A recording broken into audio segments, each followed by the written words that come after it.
আসসালামু আলাইকুম ভিউয়ার্স। আমার কাজিনের মেয়ের বিয়ে উপলক্ষে রেডি হয়ে গেলাম কনভেনশন হলে যাব বলে। তো সেখানে যাওয়ার পরে দেখলাম বরযাত্রী তখনও আসেনি, তো একটু ঘুরে ফিরে কনভেনশন হলটা দেখলাম। তো কনভেনশন হল থেকে বাইরের ভিউটা কিন্তু অনেক সুন্দর লাগে দেখতে। আর এই কনভেনশন হলটা কিন্তু ভিতরে অনেক বড়, এখানে 2টা থেকে 3টা বিয়ের অনুষ্ঠান একসাথে হবে এই রকম একটা স্পেস আছে, যেটা বাইরে থেকে দেখে কিন্তু একদমই বোঝা যায় না।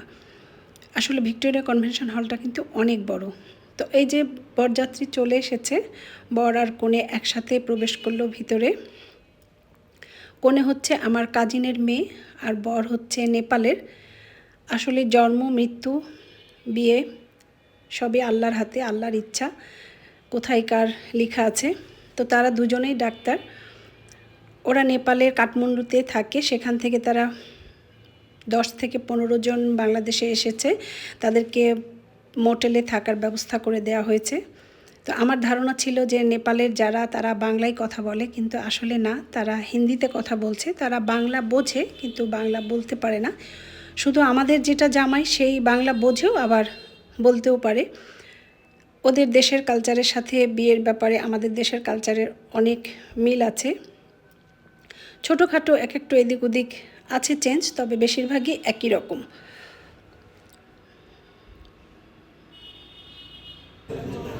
हाँ मछली रहता है लेकिन पूरा फुल नहीं, पीस पीस।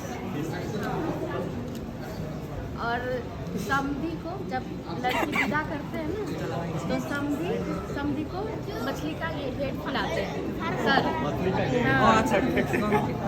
এটা কোণের মানে এটা হচ্ছে বরের বোন। আসলে আমরা যে বরকে প্লেট দিয়েছি বড়, সেখানে খাসির মানে বড় বড় রান আছে, মাথা আছে খাসির, একটা মাছ বড় প্লেটে দেয়া হয়েছে। তো ওরা বলতে চাচ্ছে ওদের দেশে মাছটা পিস করে কেটে দেওয়া হয় আর মাথাটা কনেকে খাওয়ানো হয়। তো এক একটু চেঞ্জ আছে, একদমই যে চেঞ্জ তা না, কিন্তু আমাদের সাথে তাদের অনেক মিল আছে।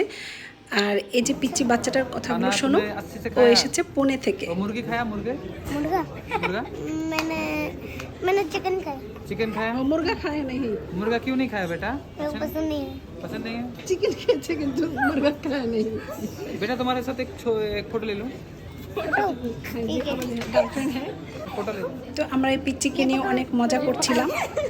তো এখানে মালা বদল আমাদের দেশেও যেমন করে করা হয়, ওদের দেশেও ঠিক সেভাবেই করা হয়।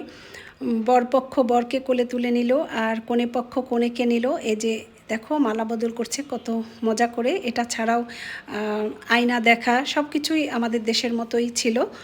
তো এভাবে আনন্দ মজা করতে করতে কনে বিদায়ের সময় হয়ে গিয়েছিল। তো কেক কাটার মধ্যে দিয়ে আমাদের বিয়ের অনুষ্ঠান শেষ হয়েছিল আর কনে বিদায় করা হয়েছিল। তো সবাই ভালো থাকো, আবারও দেখা হবে অন্য কোনো ভিডিওতে। আল্লাহ হাফেজ, আসসালাম।